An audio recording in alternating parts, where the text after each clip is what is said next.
បាទសូមជម្រាបសួរពុកម៉ែបងប្អូនទាំងគ្នាស្វាគមន៍មកកាន់ Channel Cambo C&E ជាថ្មីម្ដងទៀតបាទថ្ងៃនេះខ្ញុំមានវីដេអូខ្លីមួយដែលចង់ចែករំលែកទៅកាន់បងប្អូនទាំងគ្នាទាក់ទងទៅនឹងបាទរបៀបក្នុងការរៀបចំសម្អាតផ្ទៃខាងក្រោមនៃបាតជើងតាំងរបស់យើងតើយើងត្រូវរៀបចំមិនបាទដោយបងប្អូនបានដឹងស្រាប់ហើយនៅផ្ទៃខាងក្រោមរបស់ជើងតាំងយើងឬក៏ pie cap ជាភាសាអង់គ្លេសឬក៏ footing ណាបាទយើងតែងតែប្រទះឃើញនៅ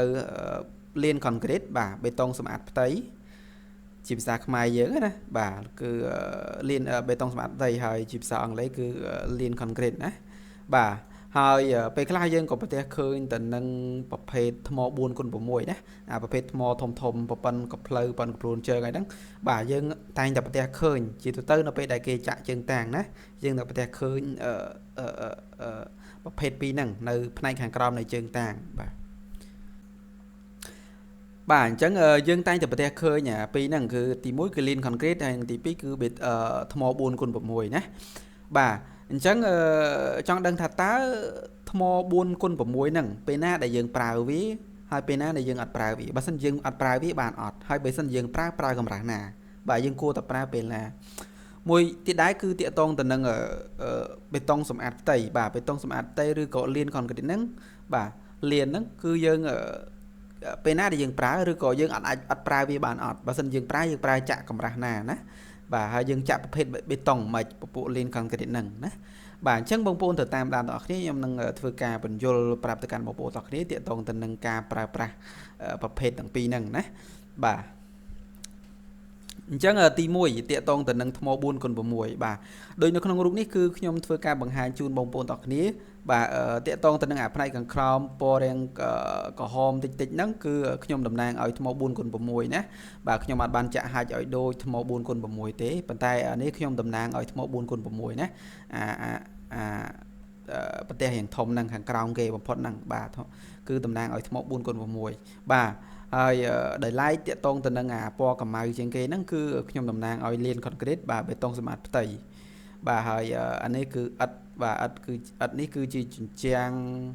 ក៏ដូចជាពុំណាពុំដើម្បីដែលយើងចាក់ជើងតាំងហ្នឹងហើយអានេះគឺសាច់ជើងតាំងតែម្ដងបាទអញ្ចឹងយើងបកត្រឡប់មកវិញតាកតងទៅនឹងបេតុងថ្ម 4x6 តើយើងប្រើនៅពេលណាហើយយើងគួរប្រើកម្រាស់ណាណាបាទ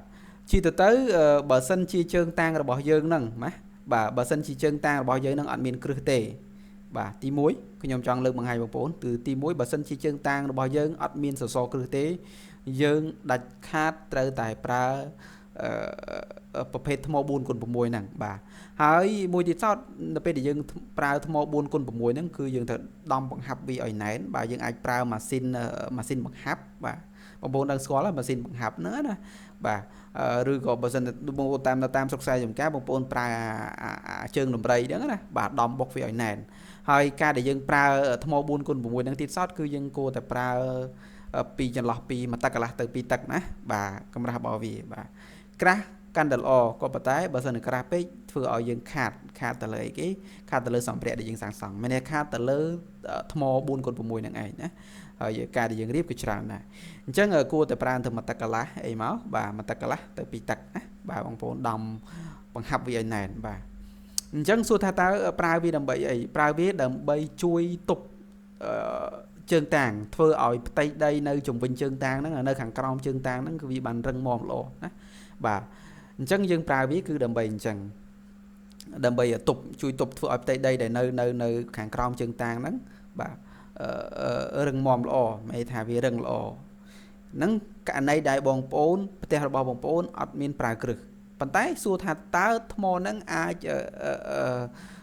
ថ្ម 4x6 ហ្នឹងអាចទប់ទល់ទ្រទ្រង់លទ្ធភាពទម្ងន់អាចទ្រទៅនឹងទម្ងន់របស់ជើងតាំងឬទម្ងន់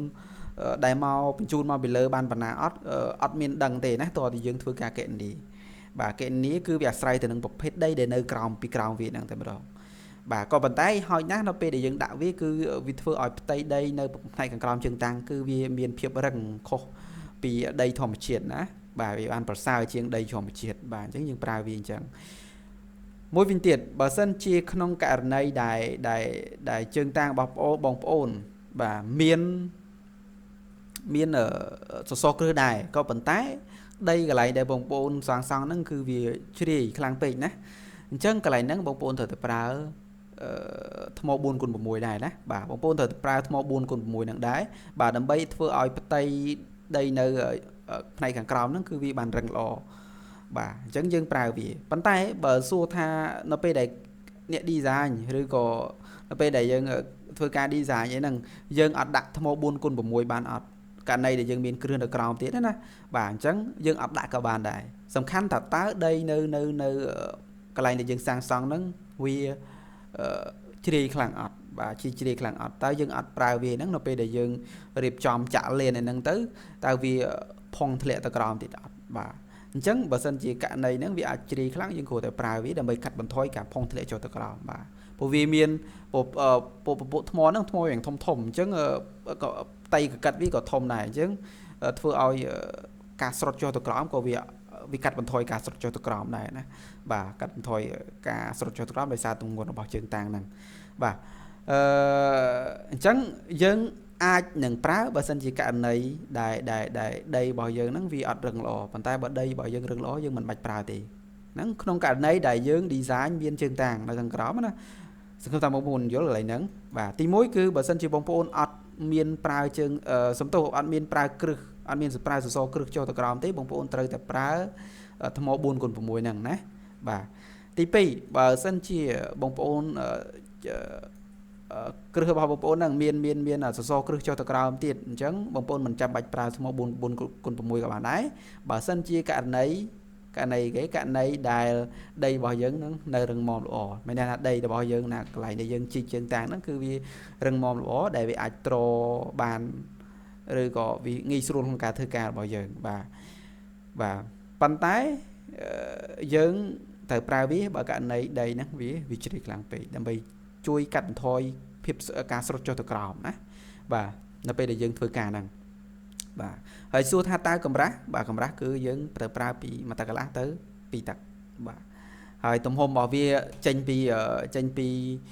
pi tụm hôm chân tán cứ dân do thơm mấy giờ bàn thầm mà ta cái lá tới pi tật màu nè bàn thầm pi tật lò nè bàn thầm pi tật lò làm bây ở tây chung với nhàng crom chân tán nó vì bản sản bà chẳng chóp tiện tông từ nâng thơm hồ buôn cột bùm muối cầm tạm bông pôn đừng dối bà sau mà tiện tông từ nâng liên concrete đấy bà bê tông xâm át cứ dân thời tại miền hơi chúng bố chân tang admin số cứ rồi gọi chân tang để miền đại miền số cứ đó cứ dân thời bà bê tông xâm át hay đấy cứ dân đầm bay cầm oi chạ bê tông bao giờ nó cứ toàn từ nâng đầy thầm đồ bật đây nó vì rừng sát lo có bên mến và tay dân thời tại chạ bê tông xâm át bà đầm bay thưa oi cả lại để dân riệp đại những bàn sát lo bà ấy bê tông sầm át nắng bà lên còn cái nắng cứ gì từ tới dừng chạm pram hồn cầm rạp pram hồn còn tại bờ sân cạn đây đại chân tang bông bồn thom mấy chân tới hay đây bảo dùng bông bồn ở bằng riệp ở số bàn xã ló bông bồn ai pra bê tông sầm át nắng rồi còn bê tông lên còn cái nắng đầm bay thưa chỉ niveau này đầm bay để dừng chạm về tới dừng vi át á dừng vi ở smart tới đầm bay ở vì tay bao giờ nó vì smart rồi chắc man keo thà bê tông sụm át đó chỉ tới cứ dương prao với cầm rạp bị pram hốn từ một tật bà chỉ tới cứ pram hốn á bà hai cùng liệt vì lôi tranh vì liên tranh bị dương tang cứ dương giỏi bàn thập bị tật chiêng đôi khi màu đó bà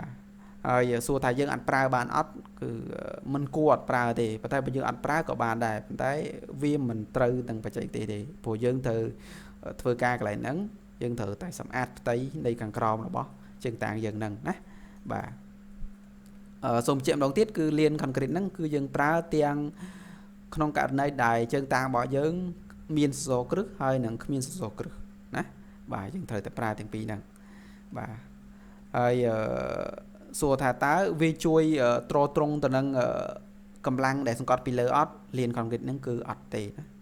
bê tông liên concrete nó cứ còn tại chỉ bê tông để chui sầm át tay bao giờ thế nè vì mình ai miền là tập hiệp trô tình năng bẩn tốc mà bị khẩn lừa tệ hay đây phô bê tông nó cứ bây giờ tăng vi tịch mình tén và cứ chỉ tới cái chạm thầm đập ram âm pa nè đập ram âm pa vàประเภทđom tay bảo viết cứประเภทchụp thì phong bao giờ này phá cylinder vì ai រហូតដល់18 MPa អញ្ចឹងវាយើងគិតទៅ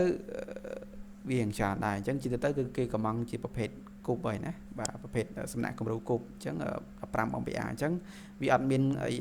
អីដែលអាចត្រនៅបន្ទុកមកពីខាងលើបានទេវាគ្រាន់តែជាប្រភេទបេតុងដែលសម្អាតផ្ទៃដើម្បីយើងរៀបដែកហើយចាក់ជើងតាំងរបស់យើងហ្នឹងឯងណាបាទលីន concrete